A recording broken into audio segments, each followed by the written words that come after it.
2018 সালে রেস 3 নামে বলিউডে একটি সিনেমা রিলিজ হয় অভিনেতা সালমান খানের। সমালোচক এবং দর্শক মহল উভয় জায়গায় ছবিটিকে নেতিবাচকভাবে তুলোধনা করা হয়। আইএমডিবি রেটিং 10-এর মধ্যে 1.9 আর রোটেন টমেটোজে 7% ফ্রেশ সহ সকল জায়গায় ব্যর্থ হওয়া মুভিটিকে অনেকেই ওই বছরের অন্যতম বাজে ফিল্ম বলে আখ্যা দিয়ে থাকেন। কিন্তু শত ব্যর্থতা কুড়ানোর পরেও রেস 3 বক্স অফিসে মোটামুটি ভালো একটি আয় করে। 180 কোটি রুপি বাজেটে নির্মিত এই ফিল্ম বক্স অফিসে আয় করেছিল 300 কোটিরও উপরে। এ তো গেল ব্যতিক্রমী উদাহরণের মুদ্রার এক পিঠের অংশ। অপর পিঠে রয়েছে 1970 সালে মুক্তি পাওয়া রাজ কাপুরের ড্রিম প্রজেক্ট মেরা নাম জোকার ফিল্ম।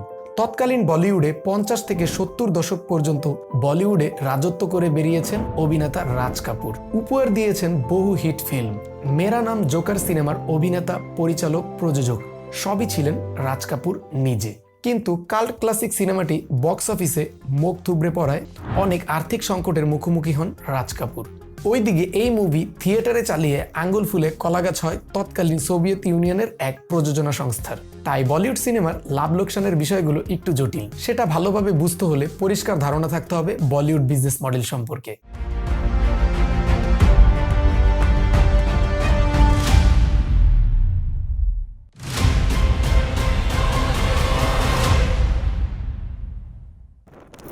বলিউডের একটা ফিল্ম কিভাবে পয়সা কামায় সেটা আলোচনা করার আগে ফিল্ম নির্মাণ প্রক্রিয়া একটু চোখ বুলিয়ে আসা যাক। চলচ্চিত্র নির্মাণের দীর্ঘ এই প্রক্রিয়াকে মোট 5টি পর্যায়ে ভাগ করা যায়। ডেভেলপমেন্ট স্টেজ হলো চলচ্চিত্র নির্মাণের সর্বপ্রথম ধাপ। এই ধাপে সিনেমার জন্য একটি গল্প দাঁড় করানো হয়। এই গল্পের উপর ভিত্তি করেই তৈরি হয় খসড়া। পরিচালক, প্রযোজক, চিত্রনাট্যকার, স্ক্রিপ্ট রাইটিং, সিনেমার বাজেট, কোন ধরনের লোকবল এখানে দরকার তার সবকিছু এই স্টেজে ডেভেলপ করা হয়। আর তারপর শুধু থাকে গ্রিন সিগন্যালের অপেক্ষা। Pre production. গ্রিন লাইট পেয়ে গেলে শুরু হয় প্রি প্রোডাকশন স্টেজের কাজ। শুটিং স্ক্রিপ্টের কাজ সমাপ্ত করা, শুটিং লোকেশন খুঁজে বের করে অনুমতি নেওয়া, প্রোডাকশন বাজেট, এগুলো প্রি প্রোডাকশনের অন্তর্ভুক্ত।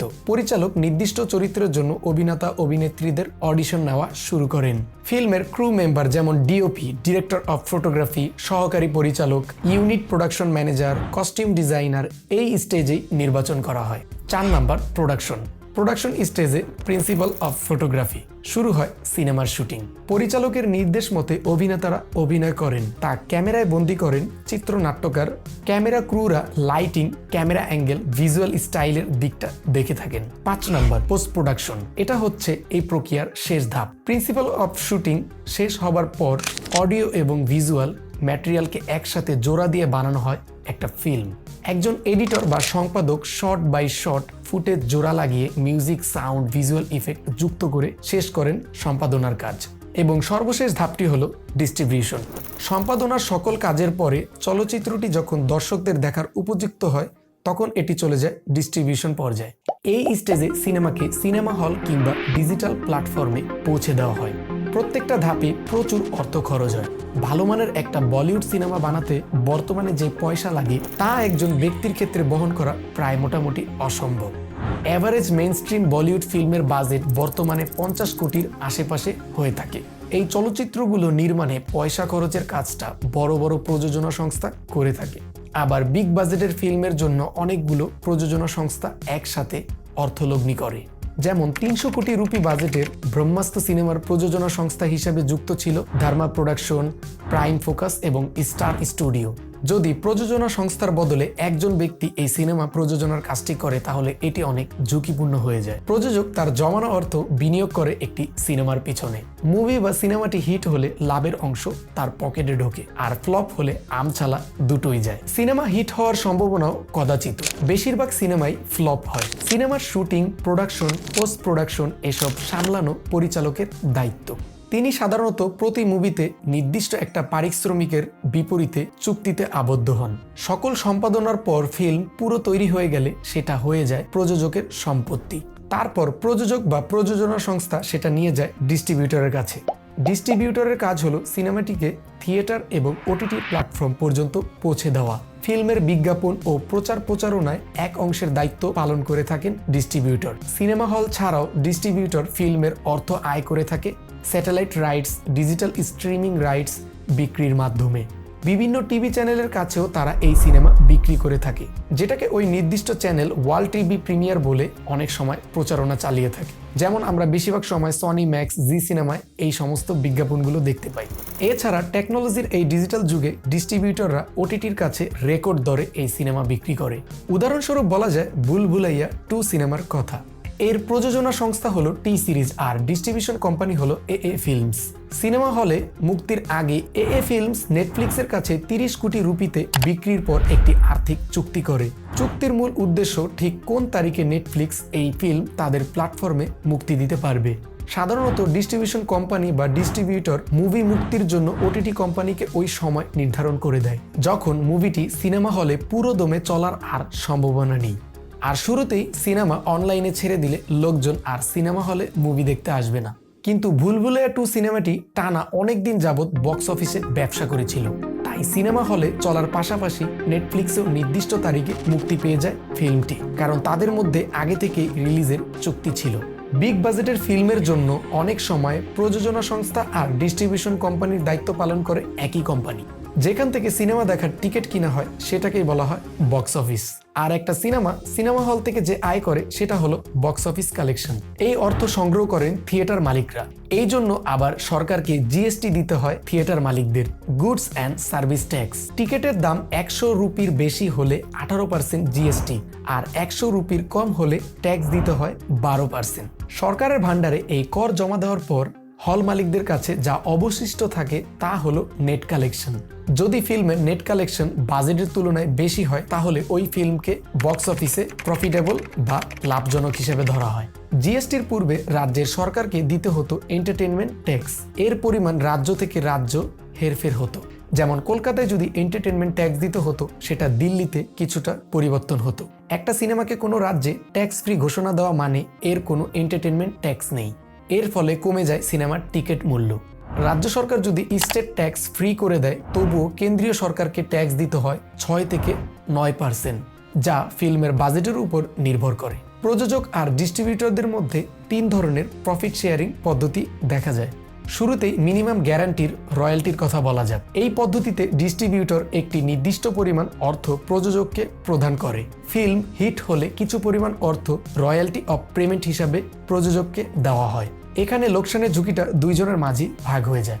2 নম্বর, প্রযোজক ডিস্ট্রিবিউটরের কাছে পুরোপুরি সিনেমাটি বিক্রি করে দেয়। এখন এই ফিল্ম ডিস্ট্রিবিউটর নদীতে ফেলে দিবেন নাকি থিয়েটারে চালাবেন তা সম্পূর্ণ ডিস্ট্রিবিউটরের ইচ্ছা। ফিল্ম কারি অর্থ আয় করলেও তা ডিস্ট্রিবিউটরের, আবার ফ্লপ হলেও পুরো লোকসানের দায়ভার ডিস্ট্রিবিউটরেরই। এখানে প্রযোজকের কোনো ঝুঁকি নেই। এই কাহিনী ঘটেছিল মেরা নাম জোকার ফিল্মে। ভারতে এই ফিল্মের প্রযোজনা আর ডিস্ট্রিবিউশন করা হয়েছিল রাজ কাপুরের প্রযোজনা সংস্থা আরকে ফিল্মস দ্বারা। এই সিনেমা বানাতে গিয়ে রাজ কাপুর তার সকল পয়সা বিনিয়োগ করে দিয়েছিলেন। এত কষ্টের পরেও সফলতার মুখ দেখেনি সিনেমাটি। তৎকালীন 1 কোটি বাজেটে নির্মিত এই ফিল্মটি আয় করেছিল 80 লাখ রুপি। ভরাডুবি থেকে পরিত্রাণ পেতে এর ওভারসিজ রাইট সোভিয়েত ইউনিয়নের এক কোম্পানির কাছে চুক্তি ছাড়াই 15 লাখ রুপিতে বেচে দেওয়া হয়েছিল। 1972 সালে সোভিয়েত ইউনিয়নে মুক্তির পর ব্লকবাস্টার খেতাব পায় সিনেমাটি। সোভিয়েত ইউনিয়নের ডিস্ট্রিবিউটর অনেক অর্থ আয় করলেও রাজ কাপুর এখান থেকে এক কানাকড়িও পায়নি, কারণ সে ছবিটি চুক্তি ছাড়াই ডিস্ট্রিবিউটরের কাছে এককালীন চুক্তিতে 15 লাখ রুপিতে বিক্রি করে দেয়। 3 নম্বর, প্রযোজক এখানে ডিস্ট্রিবিউটরের পারিশ্রমিক দেন লভ্যাংশের উপর ভিত্তি করে। এটাই হলো সর্বাধিক প্রচলিত পদ্ধতি। এখানে সকল ঝুঁকি থাকে প্রযোজকের উপরে, ডিস্ট্রিবিউটরের ঝুঁকি থাকে কম। প্রচারণা আর ডিস্ট্রিবিউশনের দায়িত্ব নেয় প্রযোজক বা প্রযোজনা কোম্পানি নিজেই। ডিস্ট্রিবিউটররা ভারতের বিভিন্ন জায়গায় সাব ডিস্ট্রিবিউটরদের সাথে যোগাযোগ রাখে। সাব ডিস্ট্রিবিউটরদের আলাদা আলাদা ডিস্ট্রিবিউশনে ভাগ করা হয়েছে, যাকে ডিস্ট্রিবিউশন সার্কিট বলা হয়। বলিউড ফিল্মের জন্য ভারতে মোট এমন 11টি সার্কিট রয়েছে। সাব ডিস্ট্রিবিউটরদের কাজ হলো একদম সিনেমা হল পর্যন্ত ছবিটিকে পৌঁছে দেওয়া। তারা মূলত এক্সিবিউটরদের সাথে চুক্তি করে থাকে। এক্সিবিউটর বলতে সিনেমা হল কোম্পানি বা সিনেমা হলকে বোঝায়। সাব ডিস্ট্রিবিউটর আর সিনেমা হলগুলোর মাঝে চুক্তি হয় তারা কত শতাংশ রেভিনিউ শেয়ার করবে। এটা নির্ভর করে একটা ফিল্মকে কতগুলো স্ক্রিন দেওয়া হয়েছে তার উপর। 2 রকম থিয়েটার আছে ভারতে। সিঙ্গেল স্ক্রিন থিয়েটার, এটাতে চুক্তি এমন হয় যে টিকিট বিক্রি করে যত আয় হবে সেই পরিমাণের ভিত্তিতে সাব ডিস্ট্রিবিউটর নিবে 75% আর এক্সিবিউটর পাবে 25%। সাব ডিস্ট্রিবিউটরের আয় আবার যায় ডিস্ট্রিবিউটর এবং প্রযোজকের কাছে। মাল্টিপ্লেক্স সাধারণত প্রথম সপ্তাহে সাব ডিস্ট্রিবিউটর এবং এক্সিবিউটরের শেয়ারের অনুপাত 50-50% হয়ে থাকে। সপ্তাহ গড়িয়ে যাওয়ার সাথে সাথে সাব ডিস্ট্রিবিউটরের শেয়ার কমতে থাকে। দ্বিতীয় সপ্তাহে সাধারণত তা 40-60% এবং তৃতীয় সপ্তাহে তা 30-70%। বেশিরভাগ ফিল্মই বক্স অফিসে তাণ্ডব চালায় মুক্তির প্রথম সপ্তাহতেই। এরপর বক্স অফিসের কালেকশনের হার ক্রমশ একটু কমতে থাকে। বিগ বাজেটের বড় বড় ফিল্মের ক্ষেত্রে ফিল্মের ভার্ডিক্ট অনেক সময় অভিনেতার জনপ্রিয়তার উপর নির্ভর করে। এই দিকে কিছুটা সুবিধা পান সালমান খান। তার অনেক বাজে গল্পের সিনেমাও অনেক সময় ভরাডুবি থেকে বেঁচে যান। শুধুমাত্র তার জনপ্রিয়তা বা তুমুল স্টারডাম থাকার কারণে ফিল্মটি হুজুকেই চলে যায়, কারণ সবাই চায় যে ফিল্মটি কেন খারাপ বা ফিল্মটি কি আসলে খারাপ কিনা সেটা দেখার জন্য তারা সিনেমা হলে ভিড় লাগায়। অনেক সময় অভিনেতাদের প্রফিট শেয়ারিং এর চুক্তিও করতে দেখা যায় ডিস্ট্রিবিউটরদের সাথে। যেমন আমির খান, তিনি মূলত জিরো স্যালারিতে প্রফিট শেয়ারিং এগ্রিমেন্ট কাজ করে থাকেন। এই ক্ষেত্রে ফিল্ম ব্যবসা সফল হলে লভ্যাংশের 50-80% পাবেন অভিনেতা, আর ফ্লপ হলে কোনো পারিশ্রমিক তো পাবেনই না, উল্টো তার ভর্তুকি দিতে হয়। অনেক অভিনেতা আবার half salary model, half profit sharing এ কাজ করে থাকেন। যেমন সালমান খানের সুলতান মুভি, বক্স অফিসে সুলতানের টোটাল কালেকশন ছিল 500 কোটি রুপির আশেপাশে। এর এন্টারটেনমেন্ট ট্যাক্স ছিল 106 কোটি রুপি। তো এটাই মূলত বলিউড সিনেমার বিজনেস মডেল বা বলিউডের বিজনেস মডেল। আর যার জন্য বড় বড় স্টারের জনপ্রিয়তার কারণেই কিছু কিছু মুভিগুলো এরকম হুজুকে চলে যায়, আর বক্স অফিসে তারা অনেক মোটা অঙ্কের টাকা আয় করতে পারে বা লসের থেকে বাঁচতে পারে। ইনস্টাগ্রামকে কিভাবে মার্ক জাকারবার্গ টাকার ফাঁদে হাতিয়ে কিনে ফেলে এবং ইনস্টাগ্রামের পুরো স্টোরিটা জানতে নিচের এই ভিডিওতে ক্লিক করুন। Subscribe and share. Good bye.